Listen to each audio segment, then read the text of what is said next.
So, anyway, welcome to this lecture number 4 in the course Programming of Distributed Systems. What we did last time was we talked about remote procedure calls, and we'll continue with remote procedure calls. We have these different ways of communicating, different communication models. And if I go to this one, last time we looked at this figure and I was a bit confused by it, but what it's trying to say is just that any algorithm that tries to rectify failures, it has to be limited in a way that can only handle a certain number of failures. Simple example, if you send a message, you get no reply, you resend it, and you resend it again, and you resend it a third time, so you have 4 messages sent. Well, obviously a system like that can only work if you have less than 4 messages lost. And continuing to talk about failures, back to remote procedure calls. When you have a remote procedure call, various things can fail. Number 1 here is the message you send from the client to the server. Well, that one can fail, it disappears. The reply message from the server could disappear. The server itself could crash, maybe halfway through the execution, and the client can fail. And we're talking here about fail-stop failures. Just simply things stop working. We don't, for example, have someone replacing a message with another message, which would of course be very much more complicated to handle. And this reading task, I've tried to find out what Erik meant with jump here, JMP.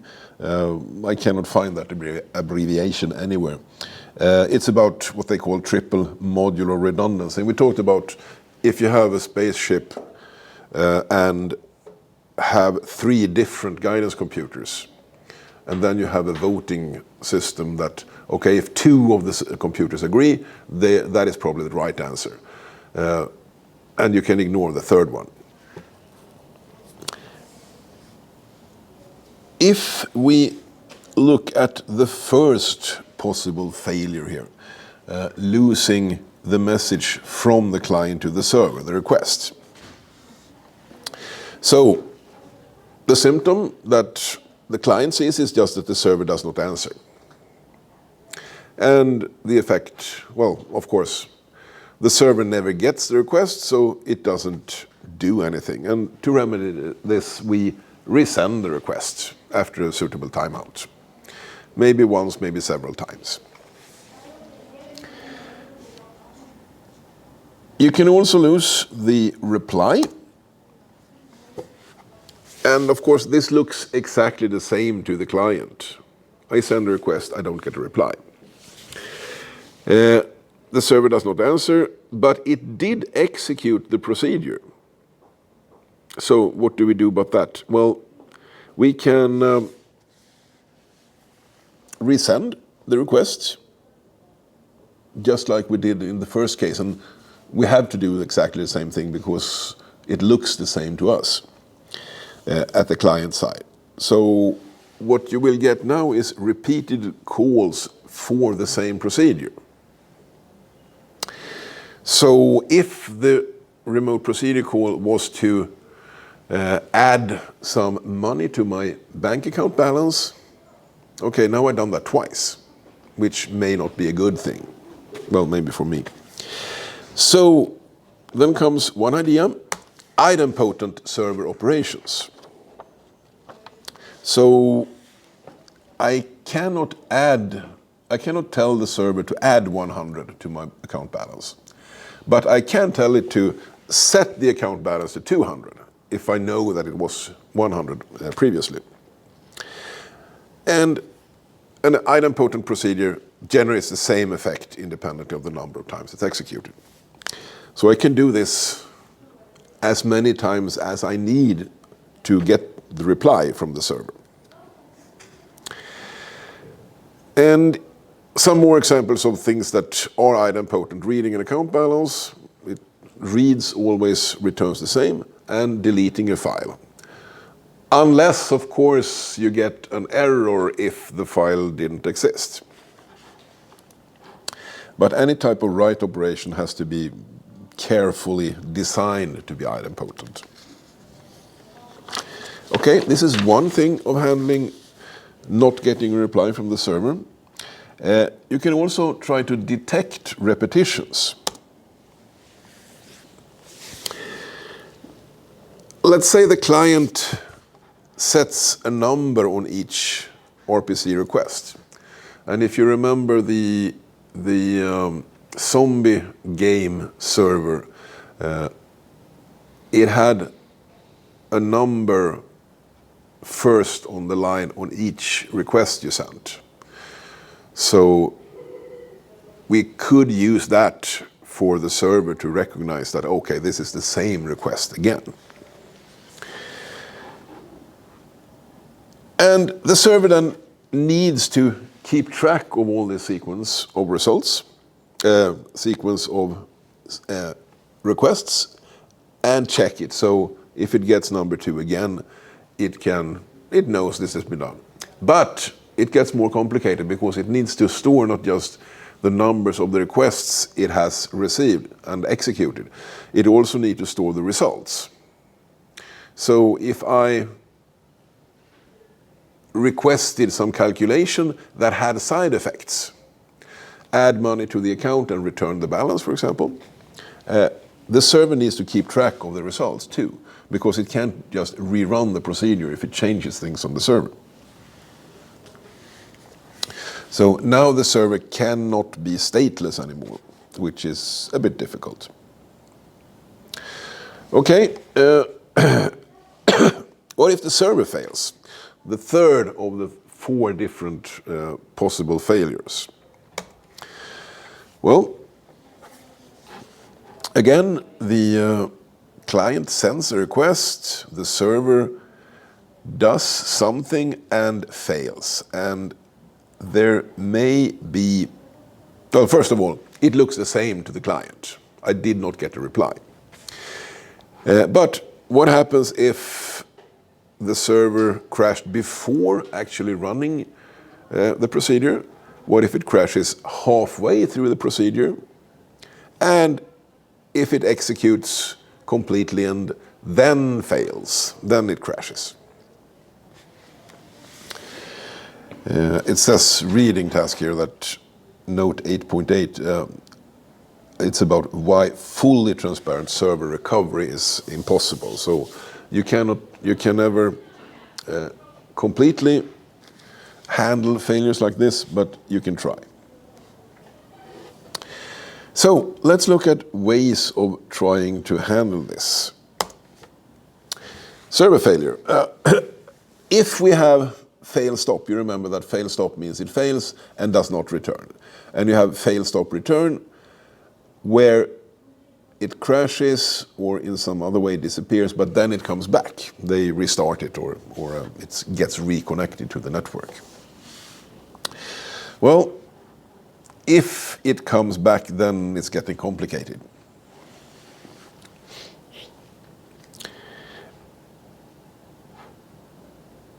The server returns to service, and then you need to in some way consider what the state was when it crashed. And one way is have a persistent log. You write everything to disk, check that it's actually written to the disk of all operations. And then it is a bit like if you have had a database course or worked with databases, you know that databases have usually a log file where they write every operation on the database before they actually do it. So if the database crashes, when it comes back up, you can look at all the things you've done and redo them. Or if it was in the middle of a transaction that should be rolled back, you can undo them. So just like with databases, you need a recovery procedure to restart all the operations that were not completed.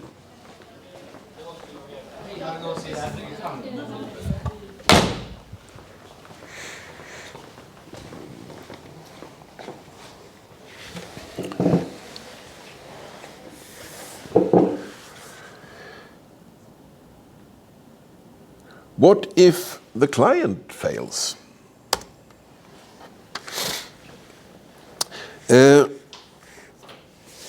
it looks different on the client side. Previously, we just sent a request and never got a reply. Now the client itself crashes. So we need to look at first, what does it look at from the server side? Well, nothing really, because you get the request, you do it, and you send a reply. And unless you're expecting an ACK from a reply from the client on your reply, then you don't really know that the client crashed. And of course, the client can crash after sending the reply to the reply. But the effect is that either the client does not reply to your reply, or it did reply, but then something happened. So, if nobody is waiting for the result from the server, what does that mean? Well, you have what can be called orphan procedures. You did what the server did what it was required to do, but then nothing more happens. For example, if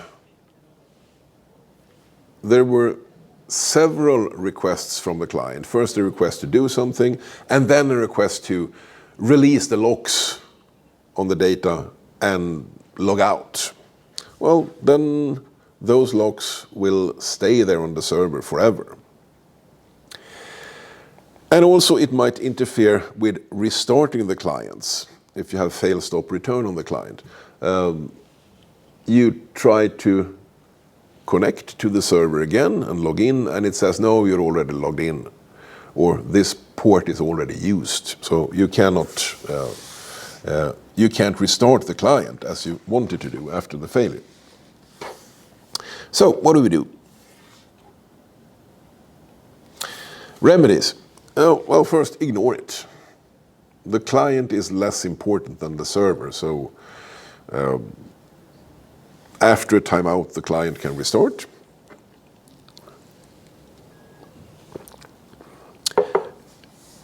But things to be done, what's called orphan extermination.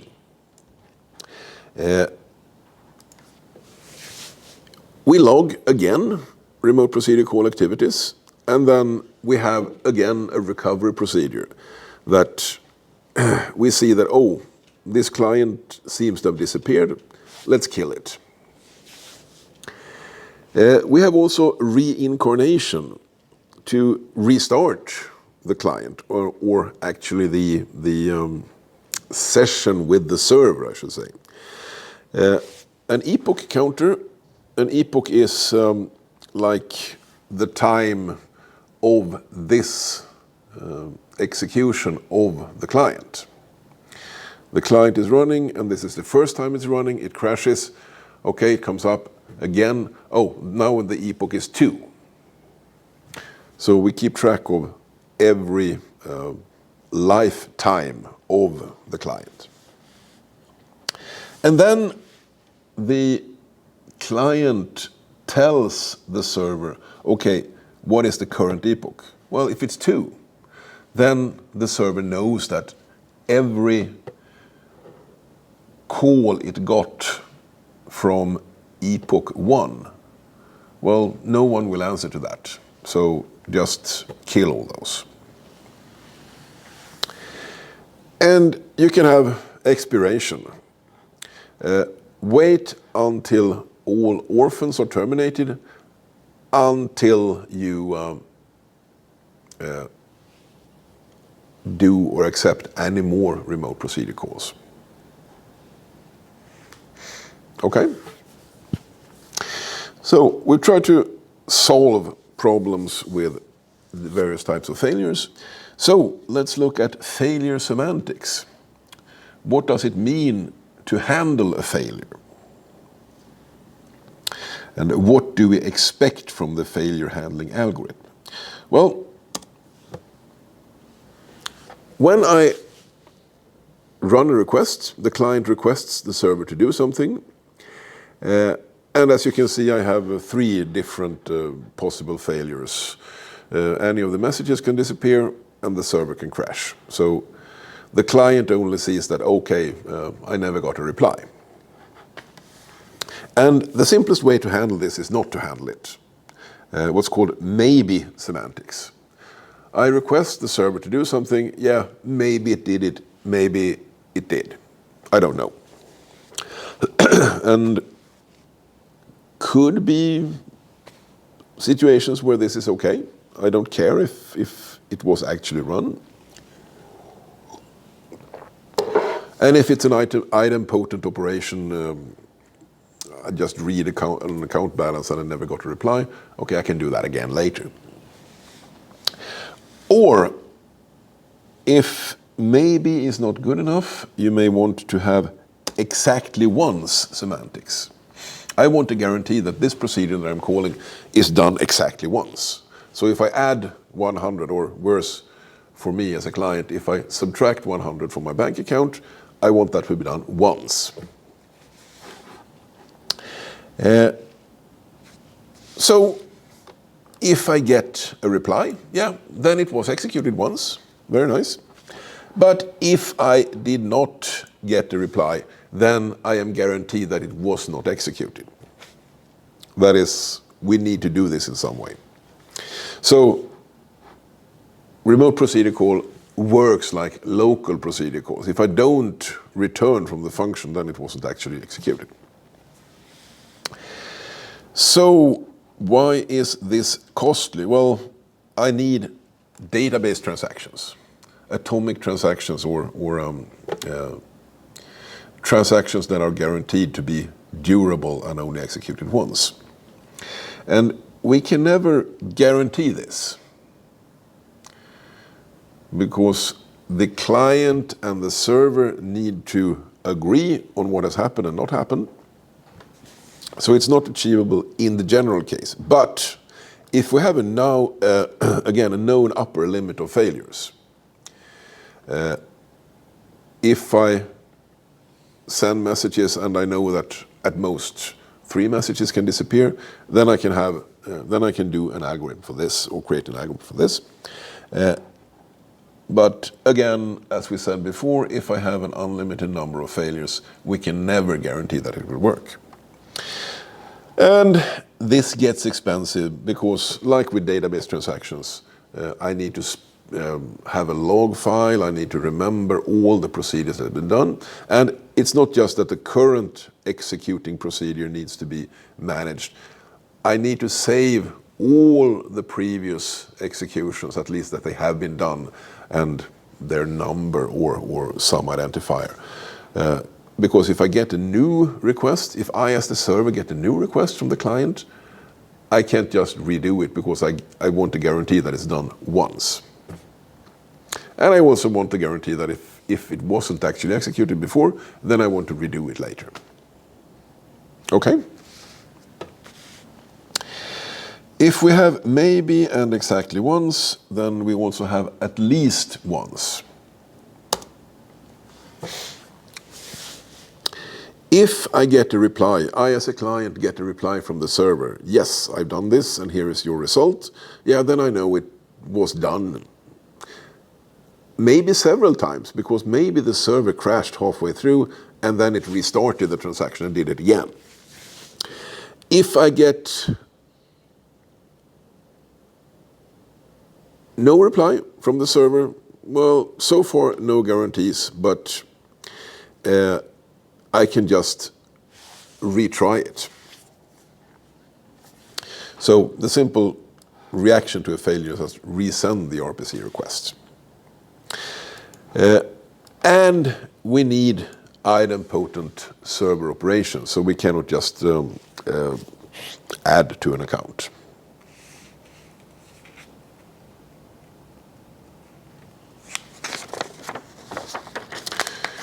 Okay, exactly once, maybe at least once, and then at most once.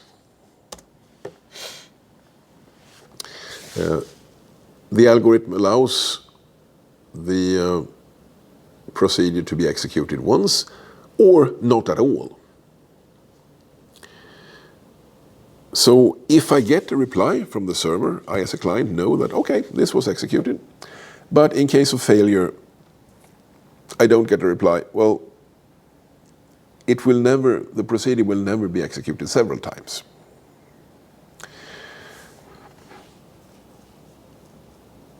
So we need a guarantee that the server will not redo the same procedure. So if we, from the client, resend it with an identical ID, and the server keeps track of all the procedures that has been done, and stores the results, then it can check that has this been done before, do I have results from the previous execution, and then the server can just send back the old result. So it guarantees not to run the procedure again.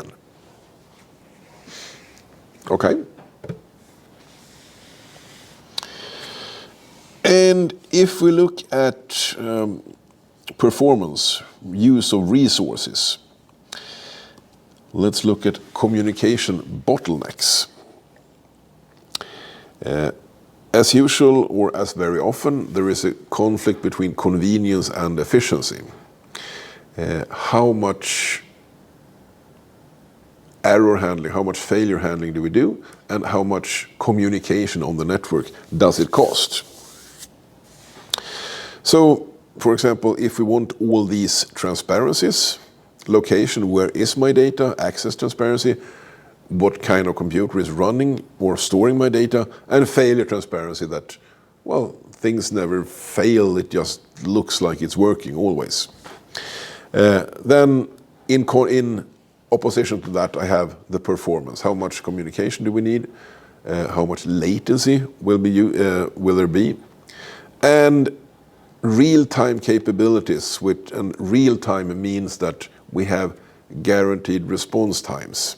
Not that it's fast, just that it's guaranteed not to be slower than this. Usually when you say real-time system, you mean a fast system. You need a reply within 0.1 seconds or so. But for example, a weather forecast is also a real-time system. If I get tomorrow's weather forecast the day after tomorrow, it's useless.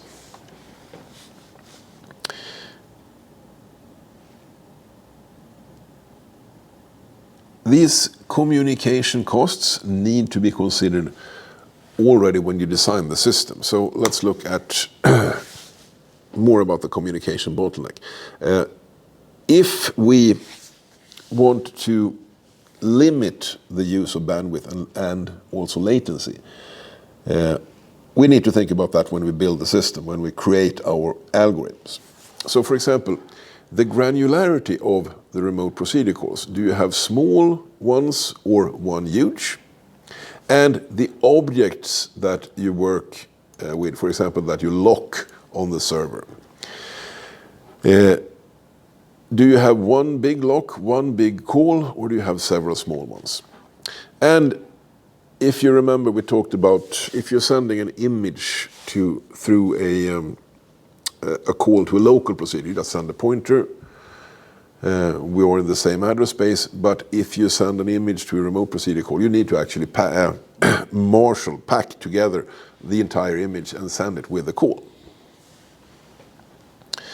And also, where do you store all your data or processing? Close geographically or far away? Affects latency, and maybe the bandwidth is narrower to remote places than to closer places. And maybe you have what's called dynamic placement, that you move things around. For example, using caching. This data object that is stored in Tokyo, I need it all the time. Oh, let's move a copy here to Kumla. Okay, so when you design the system, decide where things are and what algorithms to use. Think about communication and the cost of communication. I don't mean necessarily monetary costs, that it costs money to send things, more costs in the meaning time.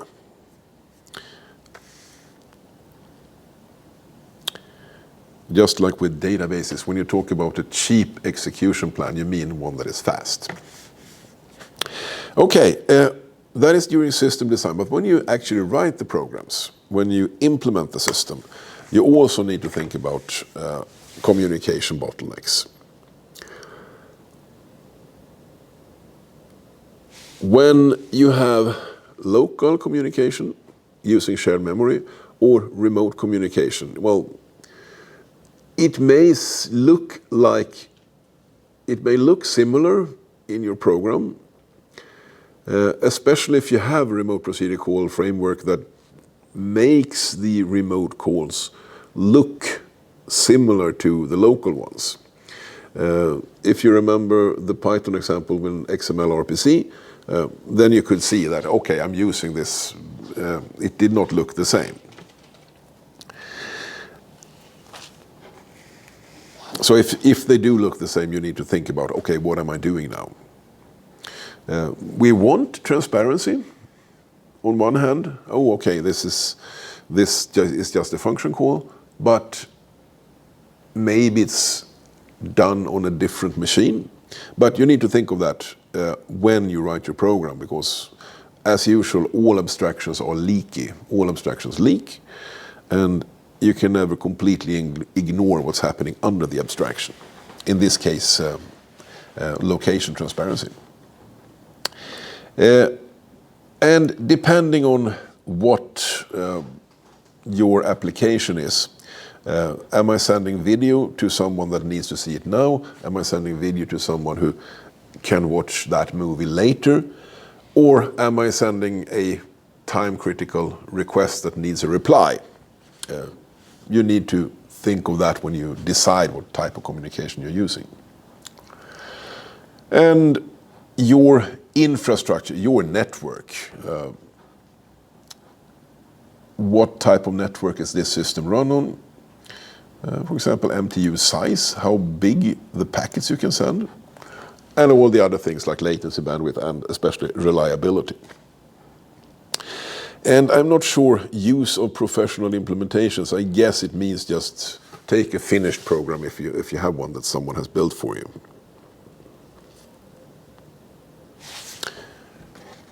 Or a library that someone has built for you. Okay, so things to think about when you build your system.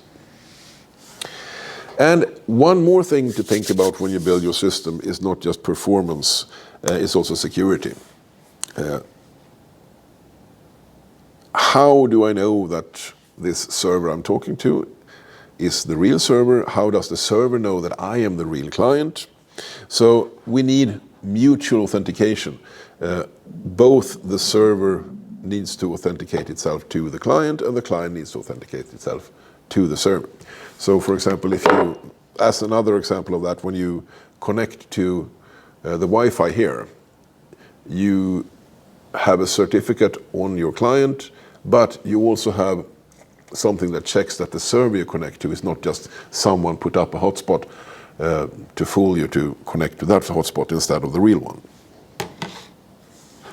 And if we have authentication that authenticates that the client is the real one and the server is the real one, you also need authorization for the remote procedure calls. If anyone can call anything, then you don't have much security.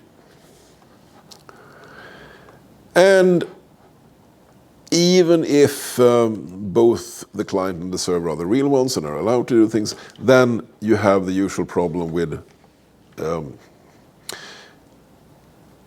the enemy listening into your communication and maybe changing it, replacing your request or the reply with something else, or just disrupting it.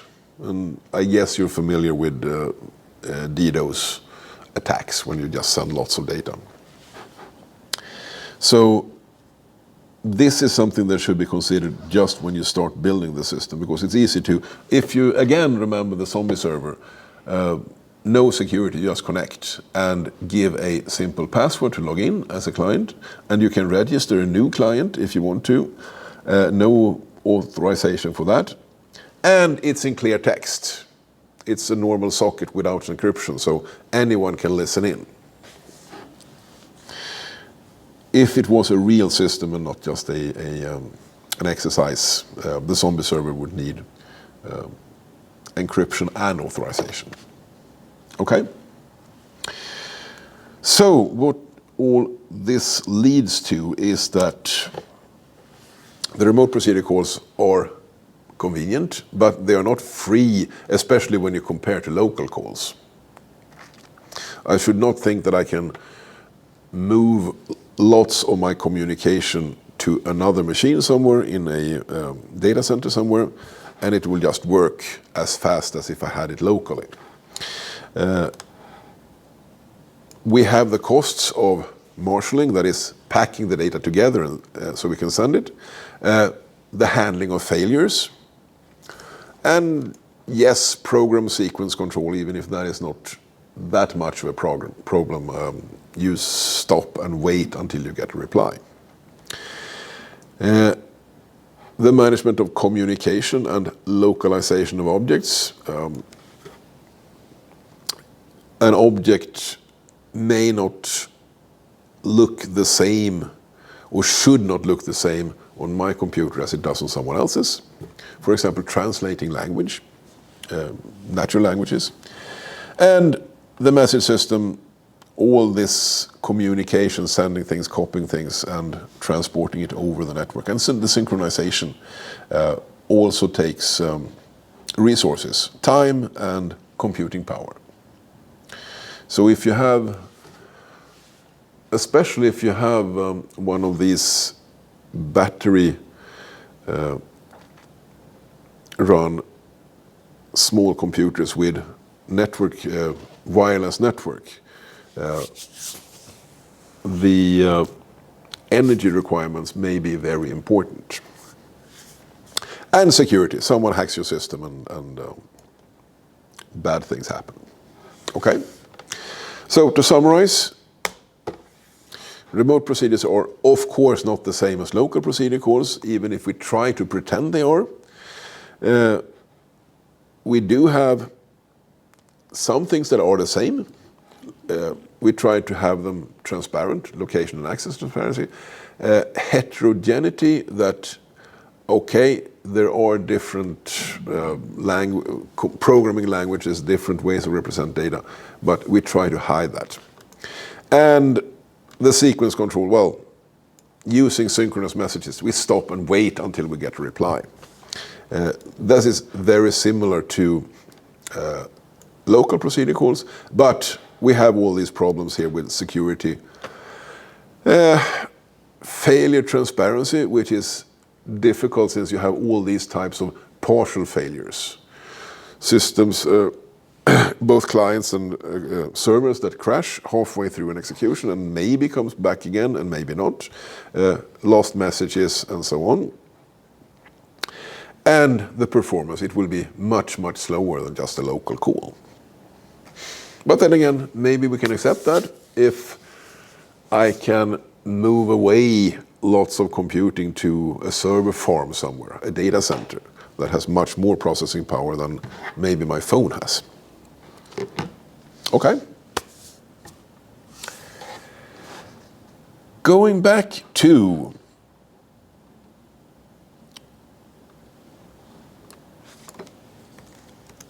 this image. We have now we talked about client server, we've talked about remote procedure calls, and let's continue now with Blackboards. And what is a Blackboard? Well, it is not BB Learn, which used to be called Blackboard, and I keep calling it Blackboard. except in a sense it is. A Blackboard should maybe be called notice boards instead, because the system imitates a notice board where anyone can put up notices and anyone can read them. So that is a bit similar to the Blackboard BB Learn system. I can put up a notice and others can read it later when they want to, when they log in the next time. So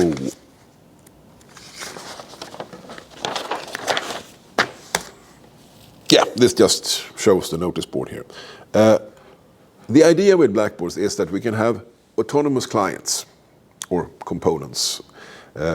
If the Blackboard is a server, then the different clients that put up or read notices, they are autonomous. They don't need to be centrally managed in some way.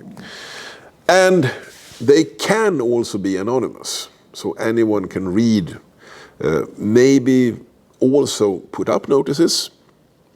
So we get what we call decoupling, spatial decoupling. So the clients can be somewhere else. They don't need to be run on the same computer, or they can just connect through the network from anywhere.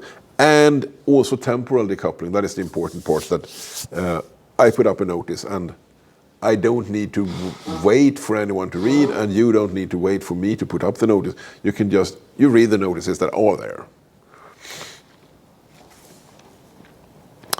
So they call it communication by posting messages via virtual global memory. So it is a memory because, like the bulletin board,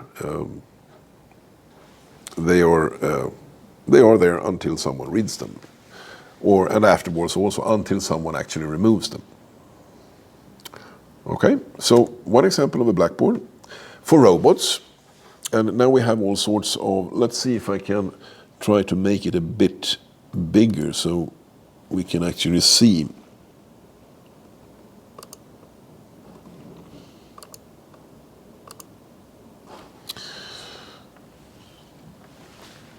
Still not easy to read, let's say.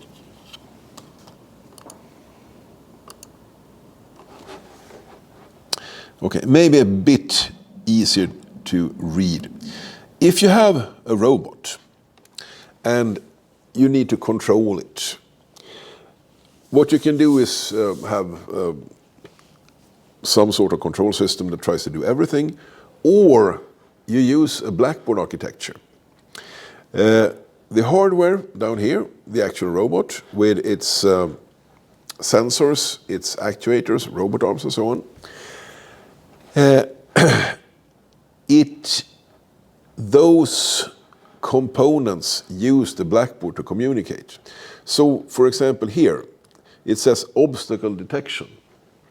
If a sensor detects an obstacle, and maybe this is not from the sensor directly that it says, oh, suddenly there is 46 centimeters to the next thing on the floor here. You can have a computer or a computer process that detects things and uses the sensors.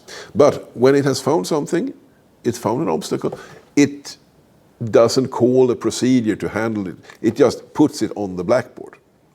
And then someone else, the navigator subsystem, can look at the Blackboard and see, oh, there's an obstacle there.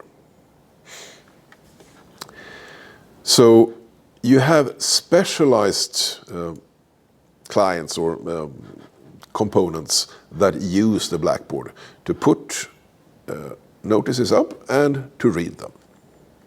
And as some more examples, a speech recognition subsystem, when it hears someone say, move aside, bloody robot, it can recognize that and put a notice on the Blackboard, and the speech generation can, or probably first you have some system that decides what to do about the recognize speech.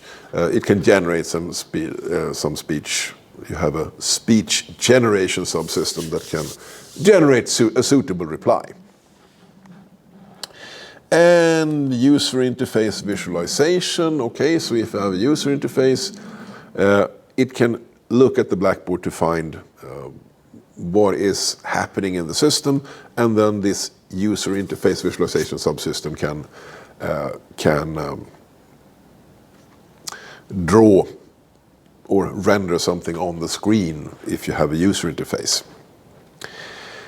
And the big part here, state machine and behaviors, that decides what the robot is supposed to do, and it both reads from the Blackboard when, for example, this obstacle detection system has found an obstacle, so it can see, oh, there's an obstacle, and then it can decide what to do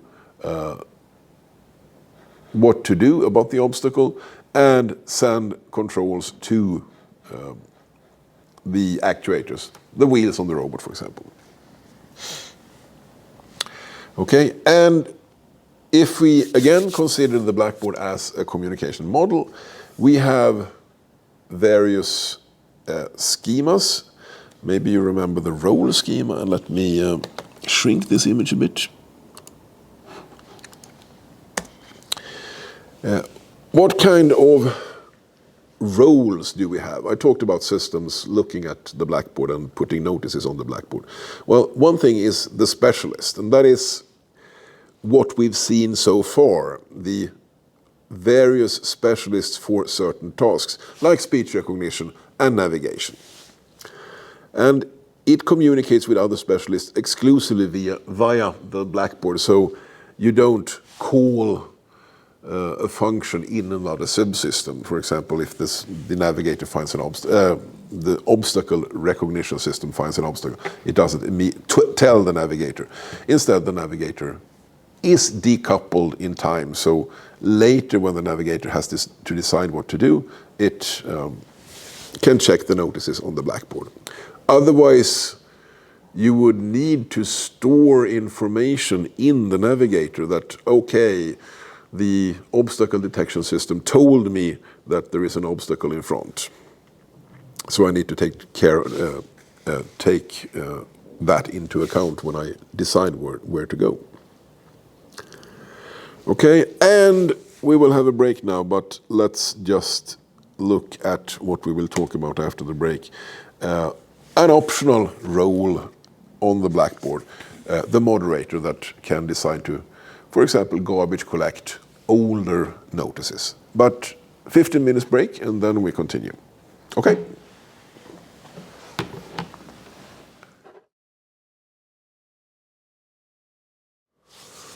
Okay, let's continue talking about Blackboards. And maybe I should change what I said before about spatial decoupling.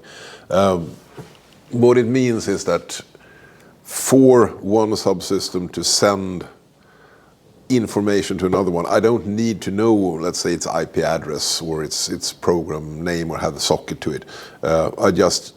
I myself only talk as one of the participants in the Blackboard model. I just talk to the Blackboard, and others can also talk to the Blackboard. So I don't need to know how to contact the other participants. But we were talking about first the role schema with the specialists, and also we can have a moderator that, for example, handles garbage collection to see which notices on the Blackboard are no longer needed.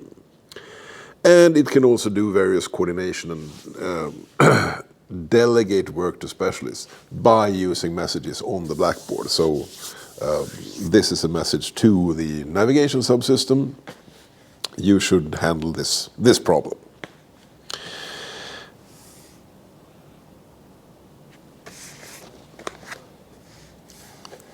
And if you remember when we talked about communication models, we had the role schema with the various roles, and we also had a data model. How does the data we work with look? And as we said, the Blackboard is a persistent memory for all communication, and it's at a known location. So all the subsystems, all the specialists know how to connect to the Blackboard and talk to it. And then you have some sort of problem-specific data. They call it here tuples, which just means a message on the Blackboard. For example, this one, and can you read what it says? Yes.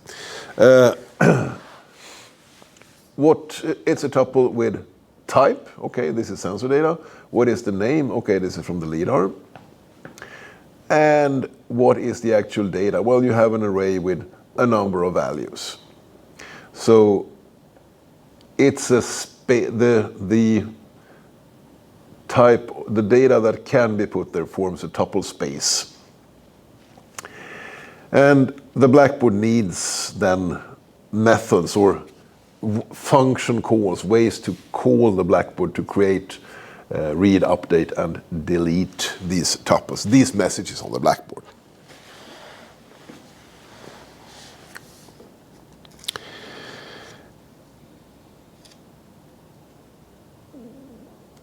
So in summary, the Blackboard communication model, we have roles, specialists, an optional moderator, and the Blackboard itself.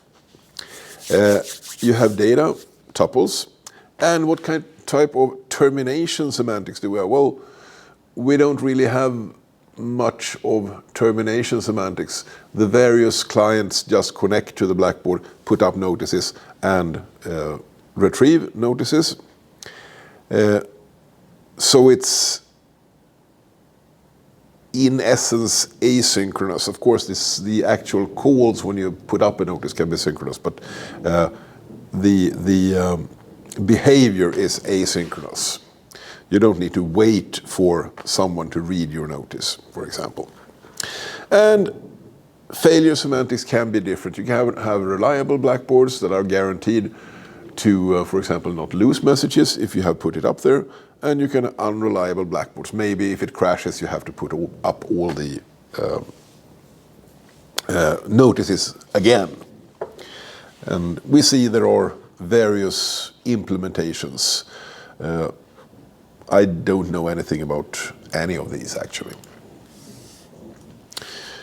If we look at pros and cons of this communication model, the Blackboard. So pros, openness, and you remember that was one of the things we could use to characterize a communication model. Is it easy to add new cooperating systems? And yeah, it's just someone gets to connect to the Blackboard. Do we have size scalability? Well, one advantage of the Blackboard model is that, okay, the Blackboard itself can become a bottleneck. But if you need to do more work, you can add another subsystem, another specialist. That maybe it runs on its own computer hardware. It's another computer you connect to the system so it can talk to the Blackboard. Interoperability, well, if someone knows how the tuples, the notices look, well, then they can connect to the Blackboard and work with it.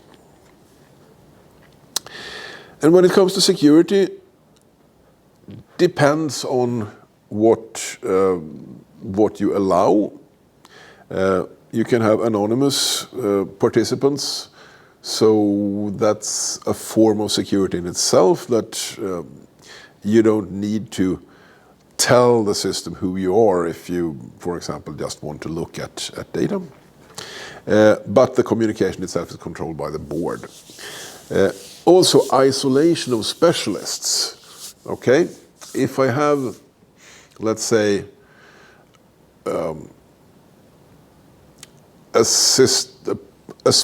of the specialists is sort of sensitive that it does not want to run in the same address space as other specialists. Maybe it's sort of login server or something. Yeah, it doesn't need to be integrated. It just uses the Blackboard to put up notices and read notices. Some more pros of Blackboards. Failure transparency. What do we do if one of the specialists fails? Well, maybe you have two more specialists that do the same thing. And they are isolated from each other. They can run on separate hardware, maybe different kinds of hardware, and do the same thing. And you can easily replace one specialist if it crashes. And if they can run on different computer hardware, different computers, they can work entirely in parallel. So they are not coupled together in any way. They just keep working. And what about reusability? Okay, so if I have wrote a specialist program that does something, yeah, I can use that for some other purpose that if it uses a Blackboard, it can use another Blackboard. So if I have a speech recognition subsystem, yeah, I have separated it from everything else and it can more easily be reused. So, is everything good with Blackboards? Of course, we have some cons also. As I mentioned, the board itself is a bottleneck. If you have lots and lots of clients, the board can become slow. And you may need synchronization of the write operations. Whenever I put up a notice, okay, that changes data on the Blackboard, so maybe I need a transaction, or at least a simple lock that locks the data so others don't read or make updates while one client is making updates. And when it comes to availability, well, of course, the board and the moderator, if you have one, they are single points of failures. Not just a bottleneck for efficiency, but single points of failures. And what about design and implementation? Well, it may be hard to have some real idea how this operator should work. When do we garbage collect notices? Hard to know when they're no longer used. It's not like in like garbage collection in a program, that when you no longer have references, pointers to an object, then it's no longer reachable, so it can be discarded. You never have unreachable objects on the Blackboard. The notices can be used forever. And you can get complex interactions. The speech system, recognition system puts up a notice, the obstacle detection system puts up a notice, and exactly in which order are they put up? So it becomes hard as always when you have a parallel system with parallel operations. It gets hard to design test cases, to test the system, to find the errors that you always have. And since you can add additional clients, additional specialists, it's even harder because you don't really know how the system will be used. So it is not entirely obvious that it will work. Before we continue with the next communication model, which is event-based systems, let me just say something about seminar number 2. Seminar number 2 in 2 weeks from now, I think it is, April 22nd or April 23rd, depending on how many students we have. In this seminar, or rather in preparation for this seminar, you will use remote procedure calls to implement either a Blackboard, so build a Blackboard that has attach tuples, read tuples, and remove tuples as operations, and at least one moderator and 2 specialists. And some information about how to run it, what it's supposed to do. So remote procedure calls with a Blackboard, or as option number 2, a remote procedure call-based system with event-based communication. And the event-based communication is the model we're going to look at now.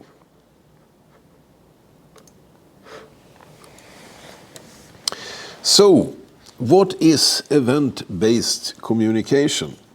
Well, it's a bit similar to Blackboards, but instead of one single big notice board that you can put up things on and everyone can read, you instead have what we can call publishers. Same idea as putting up notices on the Blackboard. But the clients or the readers, those who read the messages, they don't just read everything, instead they subscribe to certain channels. So let's show this image here. It's similar to Blackboards. You still have this spatial and temporal decoupling. You don't need to talk to each other subsystem directly. Instead, you use, in the case of the Blackboard, but in the case of an event-based system, what's called an event broker, which is the central gateway where the messages are sent through. Publishers, one or more, publish events, notices, on this event broker, which is not a Blackboard. It just sends the messages to the event broker, and then the event broker sends them to the subscriber. So you don't need to see everything and yourself as a subscriber sort through the Blackboard, all the notices on the Blackboard. You just get the messages that you have subscribed to. So for example, you could have several channels. This could be a news channel. You get information about things that have happened in the world. This may be a sports channel, or if it's not actual news, instead it's a robot control system, you get messages about obstacles, which might be interesting for the navigation system, but not for the speech recognition system. Application scenarios, Internet of Things, okay, so you have all sorts of items, devices in your home or in an industry that are interested in certain things, so they subscribe to messages about those. And if I jump to surveillance systems, maybe the publisher is things that if a subsystem recognize there is, on this camera feed, I see a human walking. Okay, maybe it can publish that, so those who are interested in humans walking within our perimeter can subscribe to such messages. I have flexible replication systems,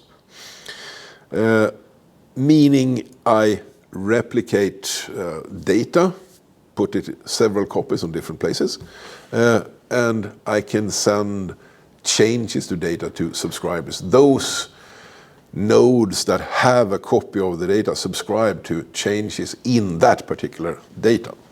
And cloud service architectures, if you build a cloud service, I'm not sure how this specifically fits cloud service architectures, but I guess you can use this in a cloud service also. Okay, roles. Well, I talked about the publisher and the subscriber, so let's look at those. The publisher, like the publisher of a newspaper, it's interested in which subscribers will be reading my messages. So if we didn't have the event broker that handles this, the publisher would need to keep track of which subscribers exist and send the messages to them in the case of an event. And it can advertise which channels it allows or it publishes. And the subscriber, of course, subscribes to event messages from the publisher and receives the event messages that are part of their subscription. And then we have the role of the event broker or event service, which handles subscription management. So I don't have to connect to each publisher and register myself as a subscriber. Instead, I just subscribe at the event service. Makes it possible to have anonymous subscribers, because I don't get my messages directly from the publisher. The publisher need not even know that I exist. I just get them from the broker, from the event service. And it can keep track of which services exist, so which channels exist, so I can don't have to contact each and every publisher to see what they provide. And again, this spatial and temporal decoupling that we had in the Blackboard model. I, as a subscriber or as a publisher, don't need to know who to connect to and do that at a certain time. Instead, I just use this event broker as a buffer of messages. And if a subscriber isn't reading for a while, then the broker needs to buffer or can buffer events until the subscriber actually decides to read again. So it's kind of the Blackboard, but more fine-grained. So not everything to everyone, but only to those who subscribe. The data model, what type of data we send? Well, that depends entirely on the problem. But again, in general, we can call it tuples. You have event type, a name, and a value. And the methods or functions or connection points on this broker that you can use. You need to be able to report events. That is, the publisher says notify, meaning now I have a message for this particular channel. The subscribers should be able to subscribe and unsubscribe. And there should be some sort of system, if needed, to advertise which channels you can subscribe to. And so you have advertise and unadvertise as methods you can call, or functions, procedures you can call in the event broker. So why this? Well, if we didn't have the event broker, the one in the middle here, this one, we just had publishers and subscribers, then we get a lot of connections. So each publisher would have to connect to each subscriber that subscribes to that publisher and send messages individually to each subscriber. Just like if I'm subscribing to a newspaper, they need to send it out to the mailbox of every subscriber. And also the subscriber to find out what it can subscribe to, it has to connect to each publisher and look at the advertised channels. So lots and lots of connections and lots of other nodes that the publisher and the subscriber needs to keep track of locally. But with the event broker, we don't have to do that. So we just insert this event service in between. And as we said before, subscribers just connect the event service to see both see which channels that can be subscribed to, and to get the messages. And the arrows here are go from the event service to the subscriber, or the other way. So you could have some sort of push notifications that you get the message from the event service, or you have to connect to the event service and get your message when you feel like it. And also the publishers don't need to connect to each client. They just connect to the event service, both to advertise and to send the messages.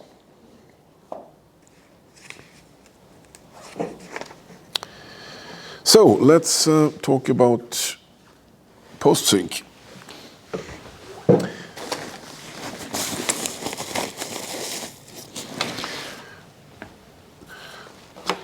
I am muting this for a while.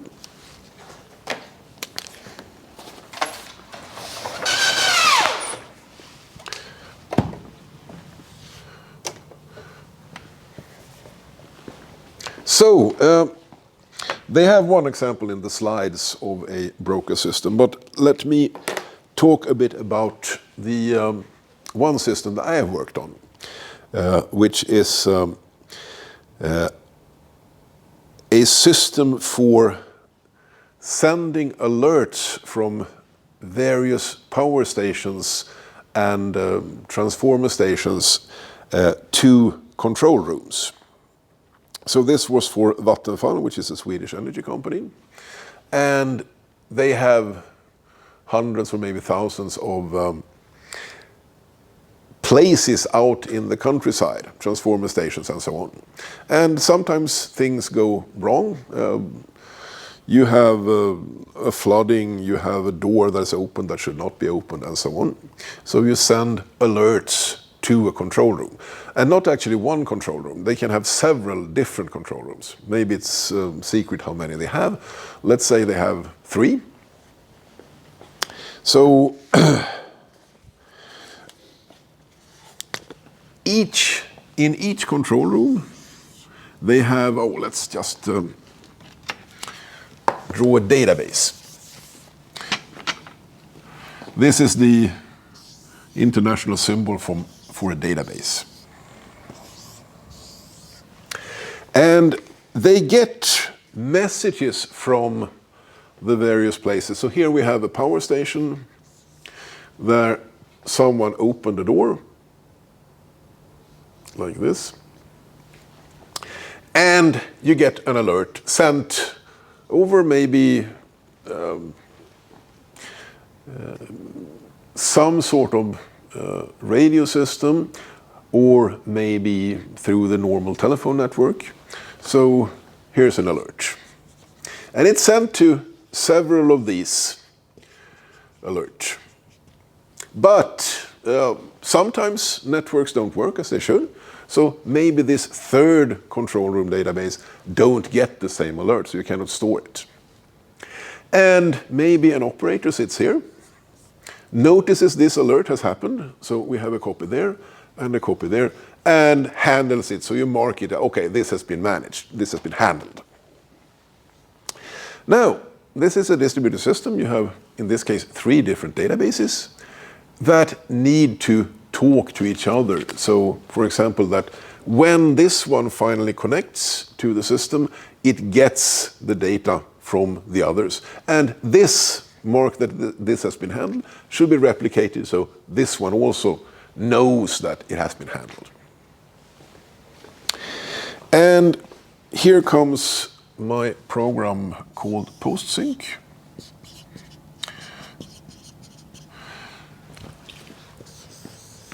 So you have 3 different databases. It's Postgres databases. That's what the program is called, PostSync. PostSync. PostSync.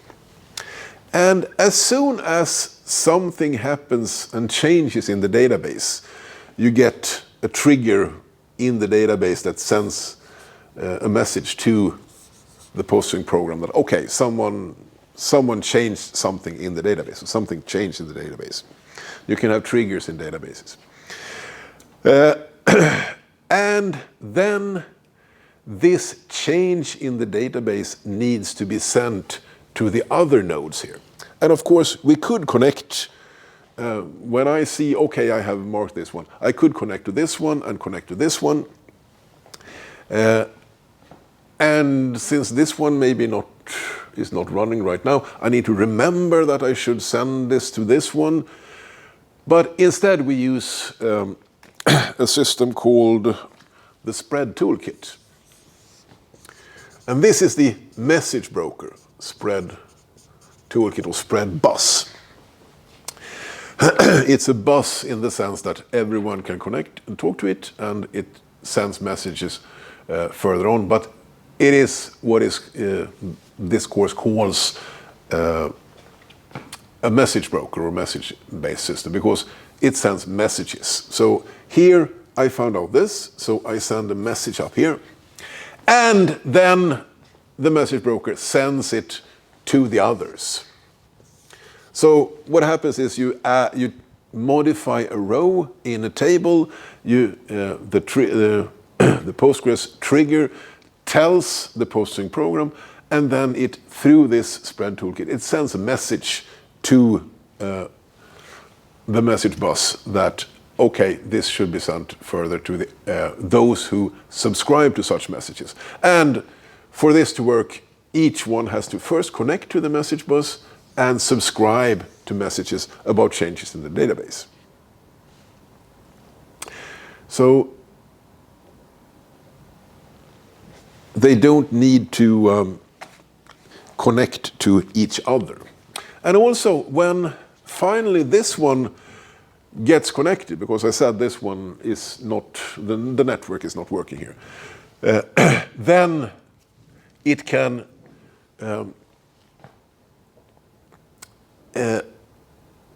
the message I sent here from this one, it gets delivered directly to this one because it's up and running. But since this one is not up now, or is not receiving messages, I have to store messages in the event broker that then sends them on.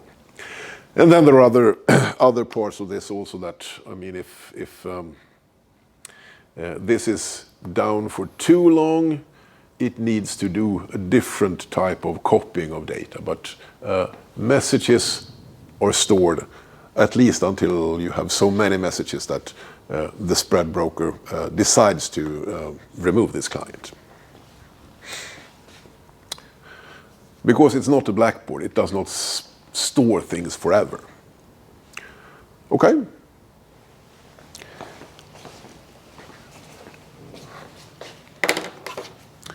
And let me start this again.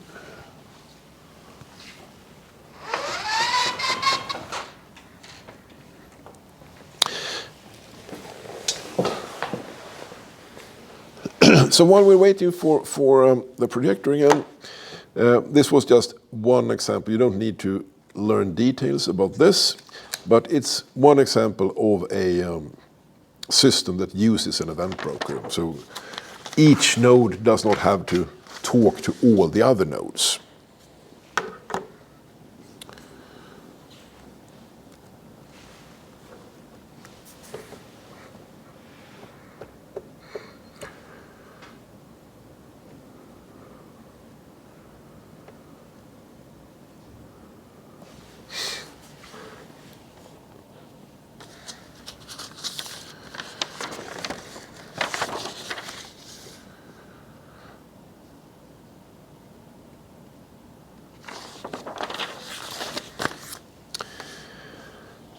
What about failure and termination of an event service? Well,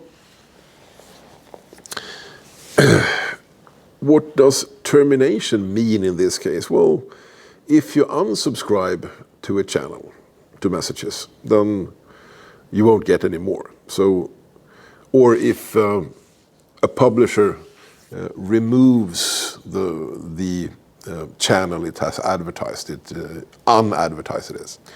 Well, in general, this is synchronous. You just tell, I no longer want this. You tell the event broker that I no longer want these messages, and you don't get any. So unsubscribing and unadvertising, and also subscribing and advertising, is in general synchronous. You tell the event broker that, okay, I want to subscribe to this, and then it says okay. Notify instead is in general asynchronous. And you remember I drew some messages waiting in a queue. So you don't have to immediately check your mail, so to speak, check if you have received any messages. In general, it's asynchronous, but with limitations. And what happens with failures? Well, unsubscribing, unadvertising, advertising and unsubscribing are usually reliable because it's a simple operation on the event broker. The event broker simply adds you to a list or removes you from a list. But notify can be unreliable. As we said, if you have, I think it's 1,000 messages waiting or something like that, then the event broker, in the case of the spread bus, will remove you from the subscriber list or disconnect your client. And it's, in the end, it is socket connections. So it is not that any of these communication models is some sort of magic that is different from normal sockets and UDP messages. It uses the same way at the bottom layer. It uses the same ways of communicating as normal internet things.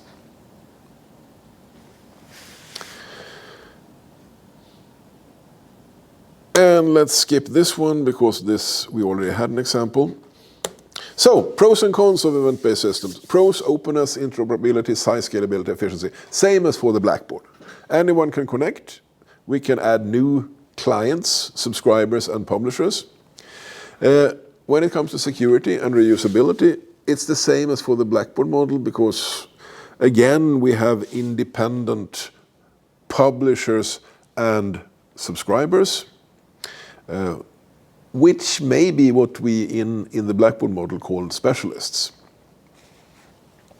But timeliness, that's an improvement over the Blackboard model because the Blackboard model, well, you put things up on the Blackboard and maybe some other time someone will read it. Here you actually send it, you send notices to each subscriber. If we, in our example with the alerts from open doors and so on, if we did that using a Blackboard model, then the various control room database systems would have to connect to the Blackboard, check, and if, oh, has there come some sort of alert? Now we get them immediately. When it comes to cons, yeah, efficiency. The event service, the event broker, needs to keep track of both publishers and subscribers and who has subscribed to what. So you have to, you get this matrix, number of publishers times the numbers of subscribers, or rather subscriptions, and that requires some bookkeeping, and also you need to filter and store events. If I get an event, who should I send it to and who is not listening, so I need to store them. And especially this storing of events, because an event messages, maybe it's lots of data, maybe it's not an open door, yes or no, maybe it's, oh, we noticed someone walking here, here's a picture, here's a movie of him walking. So you could have lots of data that needs to be stored. And as with Blackboards, you have this single point of failure. And as we said, single point of performance. Now, you can mitigate this a bit because you can have several servers server nodes that is the Blackboard model, and you can have several server nodes getting messages in from the publishers, and you can have several server nodes sending out messages to the subscribers, and they are the receivers are connected to the senders. Those server nodes within the event management system, the event broker, are connected to each other, and you can mitigate the problem. It does not have to be one single machine that does all this.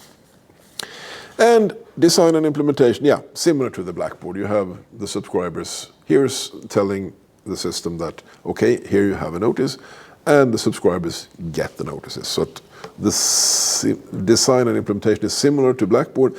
It's just not that you don't have to store things as long as on Blackboards, because after a while messages expire if they haven't been read by the subscriber. Okay, almost finished. Let's just say something about what we will do next time, because I'm not going to start actually with pipelines. So we've seen client-server systems, remote procedure calls, Blackboards, and now event-based systems. And of course, Blackboards and event-based systems are similar, just as client-server and remote procedure calls are a bit similar also. But pipelines is something completely different, like sending a movie to who wants to watch the movie as a stream. And then we have things that did not fit in any of these categories. So next time we will talk first about pipelines, and maybe we get to various other systems too, but that is what we will do next time.